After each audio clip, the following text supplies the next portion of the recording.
بسم اللہ الرحمن الرحیم۔ السلام علیکم ورحمۃ اللہ وبرکاتہ۔ ہماری آج کی ویڈیو میں ہم ہاروت اور ماروت، جو کہ دراصل دو فرشتے تھے، ان کو اللہ تعالیٰ نے انسانی شکل میں کیوں بھیجا، اور ہاروت اور ماروت سے جڑی ہوئی سب سے چمکدار زہرہ ستارے کی کہانی بتائیں گے۔ یہ سب جانیں گے آپ آج کی ویڈیو میں۔ سب سے پہلے جنہوں نے ہمارا چینل سبسکرائب نہیں کیا وہ چینل سبسکرائب کر لیں اور دبائیں بیل آئیکن تاکہ ہماری لیٹسٹ ویڈیوز آپ تک پہنچ سکیں۔ حضرت آدم علیہ السلام اور حضرت اماں حوا کو جب زمین پر بھیجا گیا اور انسانی نسل میں رفتہ اضافہ ہونا شروع ہوا تو فرشتوں نے انسانوں کے گناہ دیکھتے ہوئے اللہ تعالیٰ کی بارگاہ میں توبہ کی اور کہا کہ یا باری تعالیٰ، یہ کیسے لوگ ہیں جنہیں تو نے اپنی زمین میں اپنا نائب بنایا، اور وہ قتل و غارت کرتے ہیں، زنا کرتے ہیں، جھوٹ بولتے ہیں اور تیرے ساتھ شریک ٹھہراتے ہیں۔ اے اللہ، اگر تو ہمیں زمین پر نائب بنا کر بھیجتا تو ہم ہر حال میں تیری عبادت کرتے اور تیرے ساتھ کسی کو شریک نہ ٹھہراتے۔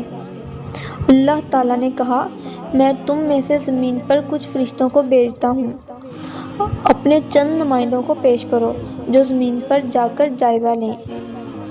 بس پھر فرشتوں نے 3 فرشتوں کا گروہ پیش کیا جنہیں زمین پر بھیجا جانا تھا۔ ان میں سے ایک فرشتے نے عاجزی کا اظہار کیا، اور اللہ تعالیٰ نے 2 فرشتوں جن کے نام ہاروت اور ماروت تھے، انہیں اللہ تعالیٰ نے اسم عالم سکھایا اور ان میں انسانی خواہشات پیدا کر کے ملک بابل میں اتار دیا۔ ہاروت اور ماروت بادشاہ کے محل کے نزدیک ایک اجڑے ہوئے محل میں اتارے گئے۔ یہ اجڑا ہوا محل آسیب زدہ مشہور تھا۔ ہاروت اور ماروت جو کہ انسانی شکل میں اتارے گئے تھے، انہوں نے اپنا قیام اسی اجڑے ہوئے محل میں کیا۔ سارا دن وہ بازاروں میں گھومتے رہتے اور رات ہوتے ہی اسی اجڑے ہوئے محل میں آ کے قیام کرتے۔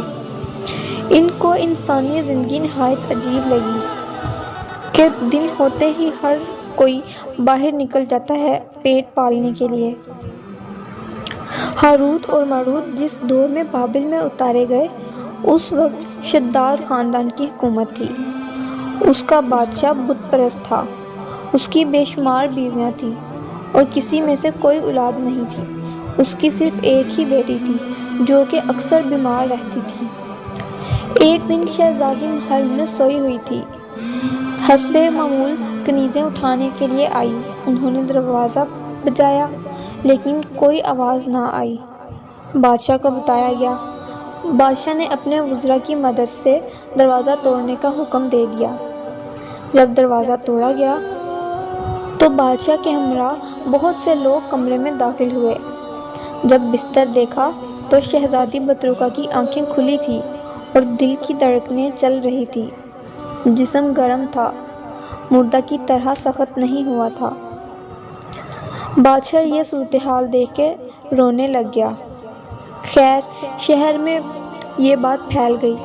بے شمار طبیب آئے محل میں لیکن بیماری کو سمجھ نہ پایا۔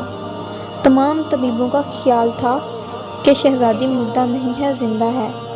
کافی دن گزرنے کے بعد کوئی بہتری نہ حاصل ہوئی۔ بادشاہ نے کونے کونے میں حاکموں کو دوڑایا اور الگ الگ طبیبوں کو بلوایا، کوئی بھی سمجھ نہ سکا۔ طبیبوں نے کہا کہ اگر شہزادی بطروکا ایسے ہی رہی تو 40 روز بعد وہ مر جائے گی۔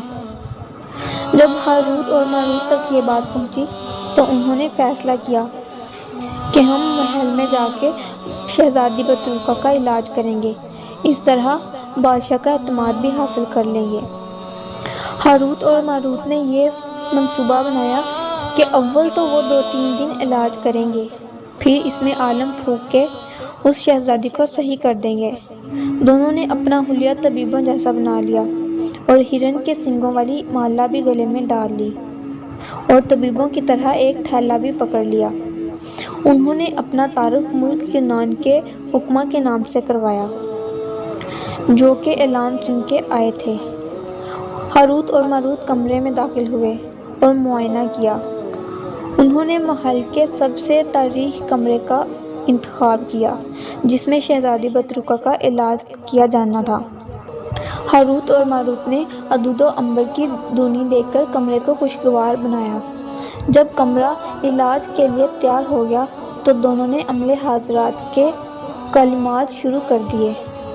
جیسے کلمات ادا ہوئے شیشہ روشن ہو گیا، اس میں شہزادی کی خوابگاہ دکھائی دینے لگی۔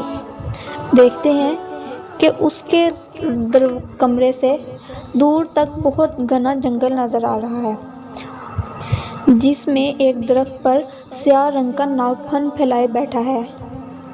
وہ ناگ دھیرے سے دریچے سے شہزادی بطروکہ کے کمرے میں داخل ہوا۔ پہلے وہ شہزادی بطروکہ کو گھورنے لگا، اس کے بعد اس نے شہزادی بطروکہ کے منہ پر اپنا منہ رکھا اور اس کی سانس کھینچ لی اور پھر واپس چلا گیا۔ ہاروت اور ماروت نے کچھ کلمات ادا کیے جس کی وجہ سے وہ سام جل گیا۔ انہوں نے بادشاہ سلامت سے کہا کہ علاج کا پہلا مرحلہ ختم ہوا، اب ڈرنے کی کوئی بات نہیں ہے، شہزادی ٹھیک ہو جائے گی۔ انہوں نے 2-3 دن ایسے ہی کلمات دہراتے رہے۔ پھر چوتھے دن انہوں نے ہاروت شہزادی کے سر پہ اور ماروت شہزادی کے پاؤں کی طرف کھڑا ہو گیا اور دونوں نے اس میں عامل دہرانا شروع کر دیا۔ شہزادی کانپنے لگ گئی، لیکن ہاروت اور ماروت کلمات دہراتے رہے۔ شہزادی اچانک اٹھ کھڑی ہوئی اور اپنے باپ کے ساتھ لپٹ گئی۔ بادشاہ بہت خوش ہوا۔ شہزادی حیران ہو کر پوچھتی ہے کہ بابا یہ کیا ماجرا ہے؟ بادشاہ اس کو بتاتے ہیں کہ شہزادی آپ بیمار ہو گئی تھی تو آپ کے علاج کے لیے یہ 2 طبیب آئے ہیں۔ بادشاہ ہاروت اور ماروت سے اس قدر خوش ہوا کہ اگلے روز اس نے ایک جشن کا اعلان کیا اور ہاروت اور ماروت کو انعام سے نوازنا چاہا، لیکن ہاروت اور ماروت نے انعام لینے سے انکار کر دیا۔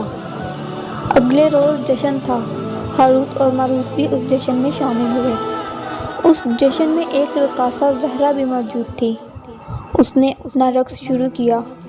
ہاروت اور ماروت اس کو دیکھ کر اس پر فدا ہو گئے اور سوچنے لگے اس کو کس طرح حاصل کیا جائے۔ پھر ہاروت اور ماروت اس بات پر متفق ہوئے کہ زہرا کی رہائش گاہ میں جا کر اس کو اپنا حال دل بیان کیا جائے۔ دونوں اگلے روز زہرا کے گھر گئے اور انہوں نے اپنا تعارف کروایا۔ انہوں نے درباریوں سے کہا کہ زہرا کو اطلاع دو، اس کے 2 جانشین ہاروت اور ماروت آئے ہیں۔ بہرحال زہرا نے انہیں پہچاننے سے انکار کر دیا۔ پھر ہاروت اور ماروت نے کہا کہ اس کو کہو کہ ہم وہی طبیب ہیں جنہوں نے شہزادی بطروکہ کا علاج کیا تھا۔ زہرا ان کو بڑے احترام کے ساتھ اندر لے گئی، ان کو بٹھایا۔ زہرا نے ہاروت اور ماروت سے اس کے پاس آنے کا مدعا پوچھا۔ پہلے دونوں بیان کرنے سے قاصر رہے، پھر جب زہرا نے ان کو اصرار کیا اور یقین دلوایا تو دونوں نے اس کے ساتھ کی خواہش کی۔ زہرا نے ان دونوں کو کہا کہ تم میرے ساتھ گناہ کرنا چاہتے ہو، لیکن دونوں اس بات کو بیان کرنے سے قاصر رہے۔ پھر زہرا نے کہا کہ میں راضی ہوں، لیکن میری بھی کچھ شرائط ہیں، اگر تم وہ شرائط پوری کر دو تو میں تمہارے ساتھ ہوں۔ پہلی شرط، خدا کی عبادت کرنا چھوڑ دو۔ ہاروت اور ماروت نے اس بات سے انکار کر دیا۔ پھر زہرا نے کہا کہ تم مجھے سجدہ کرو۔ ہاروت اور ماروت نے کہا ہم ہرگز اللہ کے ساتھ کسی کو شریک نہیں ٹھہرائیں گے۔ پھر زہرا نے اپنے ہمسائے کے ایک لڑکے کو بلایا اور ہاروت اور ماروت کو کہا اس کو جنگل میں لے جاؤ اور اس کا قتل کر دو۔ ہاروت اور ماروت یہ بھی نہیں کر سکتے تھے، انہوں نے اس سے بھی انکار کر دیا۔ زہرا نے کہا کہ میرا قرب اتنا آسان نہیں ہے، تم جا سکتے ہو، میں تمہیں کچھ دنوں بعد پھر بلاؤں گی۔ ہاروت اور ماروت چلے گئے۔ کچھ دنوں کے بعد زہرا نے ہاروت اور ماروت کو دوبارہ بلایا۔ ہاروت اور ماروت زہرا کے کمرے میں گئے۔ زہرا ہاروت اور ماروت کو اپنے رقص والے کمرے میں لے گئی اور رقص کرنا شروع کر دیا۔ تھوڑی دیر بعد زہرا کی کنیزیں آئیں اور ان کے ہاتھ میں شراب کے مگج تھے۔ کنیزوں نے ہاروت اور ماروت کو شراب پلانا شروع کر دی۔ دیکھتے ہی دیکھتے کچھ دیر بعد ہاروت اور ماروت نشے میں دھت ہو گئے۔ پھر زہرا نے پڑوسیوں کے لڑکے کو بلایا اور کہا کہ اس کو جنگل میں لے جا کے اس کو ذبح کر دو۔ ہاروت اور ماروت جو کہ نشے میں اپنا آپ کھو چکے تھے، انہوں نے اس لڑکے کو ادھر ہی ذبح کر دیا۔ پھر زہرا نے کہا کہ مجھے سجدہ کرو۔ ہاروت اور ماروت نے زہرا کو سجدہ کیا۔ ہاروت اور ماروت کی ساری رات گناہوں میں بسر ہوئی۔ صبح ہوئی تو دونوں کو خیال آیا کہ ان کے ہاتھوں بہت بڑے گناہ ہو گئے ہیں، لیکن اب کیا ہو سکتا تھا۔ اللہ سے انہوں نے کہا کہ اے اللہ، ہمیں معاف فرما، ہمیں ہماری گناہوں کی سزا اسی دنیا میں عطا کر دے، کیونکہ دنیا تو ختم ہونے والی ہے، لیکن آخرت کبھی ختم نہیں ہوگی۔ ہاروت اور ماروت نے کہا تھا کہ زمین پر انسان گناہوں میں مبتلا ہو کر اسے بھول چکا ہے، اور اب وہ خود اپنی گناہوں میں گرفت ہو گئے تھے۔ انہوں نے اللہ تعالیٰ کی نسبت نیک اعمال کرنے کا وعدہ کیا تھا، اب وہ اس عہد کو توڑ چکے تھے۔ ہاروت اور ماروت نے اللہ کے سامنے دعا کی کہ اے اللہ، ہمیں ہمارے گناہوں کی سزا اسی دنیا میں دے دے۔ اللہ تعالیٰ نے دونوں کی دعا قبول فرماتے ہوئے انہیں بشارت دی کہ تمہیں دنیا میں ہی سزا دے دی جائے گی۔ زہرا نے ہاروت اور ماروت کو کہا کہ تم بہت بڑے گناہ تو کر چکے ہو، اب مجھے اس میں عالم بھی سکھا دو۔ ہاروت اور ماروت نے زہرا کو اس میں عالم بھی سکھا دیا۔ زہرا نے اس میں عالم پڑھا اور اپنے آپ کو عرش پر پایا، لیکن جب اس نے زمین پر آنے کے لیے اس میں عالم پڑھا تو اسے کچھ بھی یاد نہیں تھا۔ روایت کے مطابق اس سے اس میں عالم سلب کر لیا گیا تھا اور اسے ایک ستارہ بنا دیا گیا تھا جو آسمان پر ہی قید ہے اور ایک ستارے کی شکل میں چکر لگاتی پھرتی ہے اور تا قیامت تک ایسے ہی رہے گی۔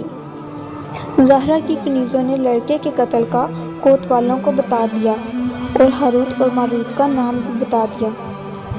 کوتوالوں نے ہاروت اور ماروت کو اپنے قبضے میں لے لیا اور ان پہ مقدمہ چلایا گیا تو ان کو سزا دی گئی۔ کوتوالوں نے ہاروت اور ماروت کو چاہے بابل میں الٹا لٹکا دیا گیا۔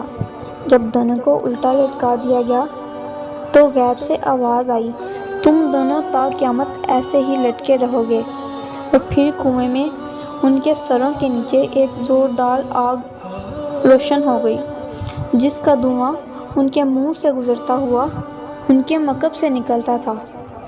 اللہ تعالیٰ نے ان دونوں فرشتوں کو قیامت تک ایک خوفناک عذاب میں مبتلا کر دیا۔ دوستو، آپ نے ہاروت اور ماروت کا واقعہ سنا، لیکن حقیقت اللہ تعالیٰ ہی جانتا ہے۔ بہرحال اللہ تعالیٰ کے ساتھ کسی کو شریک نہ ٹھہرائیں، نیک اعمال کریں۔ اللہ تعالیٰ نے کہا کہ جادو ٹونا کروانا جائز نہیں ہے اور مسلمانوں کو قرآن و حدیث کے مطابق جائز کام کرنے اور کنوارنے کی اجازت ہے۔ اللہ تعالیٰ ہم سب کو نیک اعمال کرنے کی توفیق عطا فرمائے۔ ہم سب کو اللہ تعالیٰ کے ساتھ کسی کو بھی شریک نہیں ٹھہرانا چاہیے۔ اللہ سب کو عذاب الہی سے بچائے، آمین ثم آمین۔ اللہ حافظ۔